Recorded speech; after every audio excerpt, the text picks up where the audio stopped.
In today's video, I'm going to teach you how to make aim macro in Bluestacks 5. We'll walk through recording a simple macro for aim movements and show you how to trigger it with a quick shortcut. Use this responsibly and only in games or apps where automation is allowed. Start by launching Bluestacks 5, then open the game you want to use.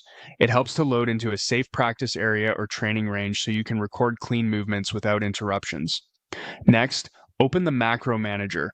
You can click the macro recorder icon on the right sidebar or press Ctrl plus Shift plus 7 on your keyboard. When the macro manager appears, you're ready to record your first macro. Click Record New Macro and then perform the exact mouse movements and clicks you want to automate. Think of this like capturing a short routine, a smooth aim adjustment, a controlled drag motion, or a quick tap sequence. Keep your hand steady and deliberate. Smoother input usually produces better playback.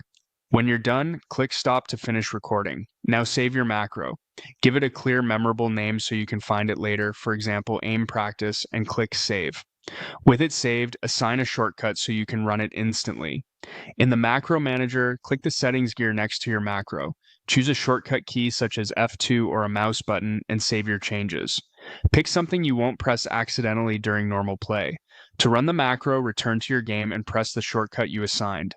The recorded movements will replay automatically exactly as you perform them. If the timing feels off, you can fine-tune it without re-recording. Open Macro Manager again, enter the macro settings and adjust playback speed, loop count, and delay timing. Slowing the speed can make motion appear smoother, loop count controls how many times it repeats, and delay timing helps space out actions so they don't stack too quickly. If something doesn't feel right, here are quick fixes. If the macro isn't replaying correctly, try re-recording more slowly and avoid sudden, jerky mouse movements. If your mouse aim feels inaccurate, lower the in-game sensitivity and record shorter, more precise motions. If the macro stops unexpectedly, close background overlays or apps that might steal focus, and keep Bluestacks as the active window while the macro runs. That's it. With a clean recording, a sensible shortcut, and a little fine-tuning, you'll have a reliable aim macro ready for allowed practice scenarios in Bluestacks 5.